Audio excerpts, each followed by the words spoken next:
Maharani Chilagang constituency ni Msio Gomutu district love story bazar hiot ma jagao aroni independent candidate ari ba independent candidate umpie aroni iron lady histinga ya tomo aro area mohata ya tripurani ente bro iron lady histinga ya tomo brom nangyo patal koina jumatia bongpono aro brom nang adam rai yang independent candidate nge bachamo aro thangi bini full support social media ande ro bung full support kemona extend bung pnoha abdikeno tini salo aro meeting oha parani bro robe sale ha juda juda bro ro kuma mtui party hingilaya mani chungle local candidate no khatung ye kok ma budike social media ron biskawo kai phaimon o hinke branim khude no brang kumasa beram patal koina jamatia bung kumasa hinke brom nang adam bung kumasa naro khnai ne mine কি বিষয় নিয়ে জনগণের কাছে যাচ্ছে? Number 1 no corruption. Modi চাই corruption মুক্ত ভারত, বিকশিত ত্রিপুরা। তো এডিসি 5 বছরে আমরা দেখেছি করাপশনই রেকর্ড করছে, আর কিছুতেই রেকর্ড করতে পারছি না। তো এই করাপশন মুক্ত এডিসি গঠন করার জন্য ইয়াং লিডার্স আদম রায় পলিটিক্যাল অ্যাওয়ারনেস ব্যক্তিত্ব সম্পন্ন সোশ্যালিস্ট এবং ইয়াং এনার্জেটিক এডুকেটেড এমন ব্যক্তি চাই, সেজন্য আমরা এখানে ওনাকে ইন্ডিপেন্ডেন্ট হিসাবে সাপোর্ট করছি। কোনো দল যদি আপনার সঙ্গে মিশতে চায় তাহলে কিভাবে? সবাইকে মিশেই তো বলছি, সবাইকে তো আমি অনুরোধ করছি, আমি সবাই সাথে মিশেই এই কাজটা ওনাকে আমি সমর্থন করছি। কি মেসেজ দেবেন এই এরিয়া এডিসি ইলেকশন শুধু এরিয়া, আমি সারা ত্রিপুরার জনতাকে আমি মেসেজ দিচ্ছি, আমরা গত 5 বছরে যা দেখেছি এডিসিতে উন্নয়ন নামে আমরা কিছু করতে পারিনি, এবং থানসা নামেও আমরা থানসাও হইতে পারিনি। সব থানসা নামে সব পার্ট হয়ে গেছে। আমরা দেখছি আইএনপিটি, আইপিএফটি, টিএসপি, টিপ্রাহা সবাই থানসাই গেছে, কিন্তু সবাইকে আবার ফিরে আসতে হচ্ছে। তো দুইটার যেটা ইস্যু, হ্যাঁ, থানসার যেটা ইস্যু এটাই নেই, গ্রেটার টিপ্রালেন ইস্যু এটাই নেই, রোমান ইস্যুর ইস্যু এটাও নেই, না চাকরি, না কর্মসংস্থান, না ইন্ডাস্ট্রি, কিছু নাই। তো এইবার আমরা চাই করাপশন মুক্ত একটা সুস্থ এবং এনার্জেটিক গভর্নমেন্ট ফর্ম। আর এখানে প্রতিটি কনস্টিটিউয়েন্সিয়ে এমন এক যুবক বা এমন এক অ্যাক্টিভ লিডার যারা সোসাইটিকে নিয়ে, দেশকে নিয়ে, ত্রিপুরাকে নিয়ে সুনাম ঘরে তোলার জন্য যারা নিজেকে সচেষ্ট করে থাকে তাদেরকে নিয়ে আসা। কিন্তু এখানে ভুল হয়েছে আমাদের বিজেপি প্রার্থী সিলেক্ট করা। আমাদের সম্রাট দাদাকে আবার দিয়েছি, আসো আমি বিজেপির সর্মত, আসো আমি বিজেপির টিআরপিসি চেয়ারম্যান। কিন্তু যেখানে আমরা দুর্বল মনে হচ্ছে সেখানে আবার সবল নিয়ে তীব্রমতা করাপশন মুক্ত করার জন্য আমরা সচেষ্ট তাকে সাপোর্ট করছি। আচ্ছা, কতটা সিটে ক্যান্ডিডেট দিয়েছেন আপনারা বলতে মানে নির্দল? নির্দল তো সব জায়গাতেই আছে। এইবার আমার মূল লক্ষ্য হচ্ছে যেখানে যে প্রার্থী দাঁড়িয়েছে এখানে সব প্রার্থী নাম আছে, লিস্ট আছে। দেখো 28টা কেন্দ্রতে কত কীরকম আছে, সব জায়গাতেই ইন্ডিপেন্ডেন্ট আছে, সব পার্টি কন্টেস্ট করছে। আমার এজেন্ডা হচ্ছে এইবার, গতবারেও আপনারা সবাই মনে আছেন যখন লকডাউন নামে এডিসি স্টপ ছিল, তখন আমরা টিপিএফ আমার এনজিও পক্ষ থেকে উনি ফার্স্ট পিটিশনার, আদম রাইডিয়াং ফার্স্ট পিটিশনার, হাইকোর্টে আমরা লড়াই করছি। লকডাউন সত্ত্বেও আমাদেরকে ভোটার অধিকার এবং এডিসি সরকার গঠন করা অধিকারকে দিন। তারপরে হাইকোর্টে পাস হয়েছি, তারপরে ইলেকশন হয়েছে, তারপরে বুবাগ্রা বলে আমরা সবাই প্রদূতকে নেতৃত্ব দিয়ে একবার সরকার গঠন করতে চাই, জনগণ সবাই সাপোর্ট করেছি। কিন্তু 5 বছরে আমরা দেখেছি সেটা গ্রেট মিস্টেক হয়েছে। তো এই বছরে আবার দেখলাম এই বছরই সেম একই। তো যেখানে 5 বছরে উচ্চ আমাদের রেজাল্ট নেই, তো সেখানে আবার তাকে আমরা আপ্যায়ন করা কোনোই প্রশ্নই উঠে না।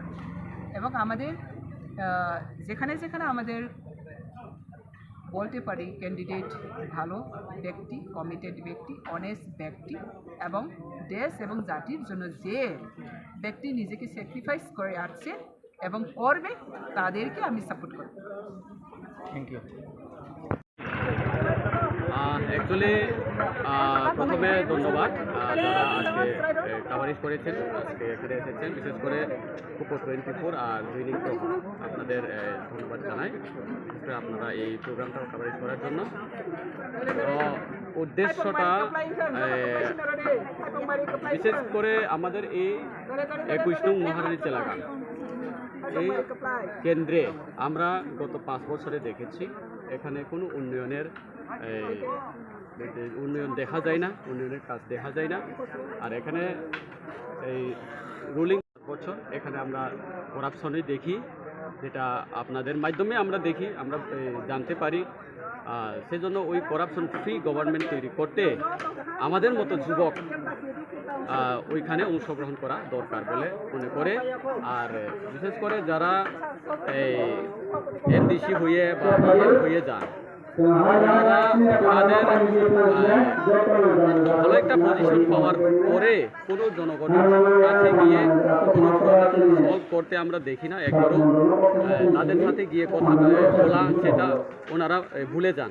তার জন্য আমি একটি প্রতিজ্ঞা নিয়ে মাঠে নেমেছি এই রকম যাতে না হয়ে, যেটার পরেও বিজয়ী হওয়ার পরে, জয়যুক্ত হওয়ার পরেও যখন পজিশনে আসবে ওই রকম সুযোগ পাবে সমাজ সেবা করার, ওই রকম সুযোগ যখন পাবে প্রত্যেকটা কোনায় গিয়ে কার প্রবলেম কীরকম সেটা নিয়ে ঠিকভাবে ইতিহাস রচনা করতে চাই। এই ব্যক্তিকে আমরা পাঠিয়েছে এবং যা আগে বলেছে সেইভাবে কাজ করেছে, এটা ইতিহাস রচনা করার জন্য।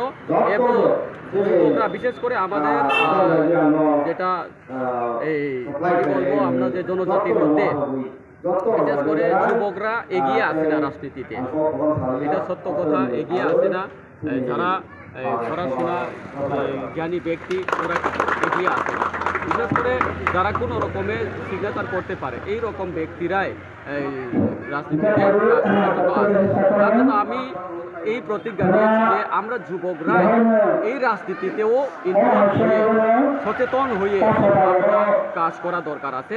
আইলে পরে আমাদের জনজাতির অনেক পিছিয়ে পড়া জাতিদেরকে আমরা উন্নতি করে তুলতে পারবো, এই আশা নিয়ে, এই উদ্দেশ্য নিয়ে আমরা নির্দল হিসেবে প্রার্থী দিয়েছি। কি মেসেজ দেবেন? অ্যাকচুয়ালি মেসেজ দেব এটাই যে প্রথমে আমার নির্দল প্রার্থী হয়ে যে আমি চিহ্ন পেয়েছি, সেই চিহ্ন হলো কাঁঠাল চিহ্ন। তো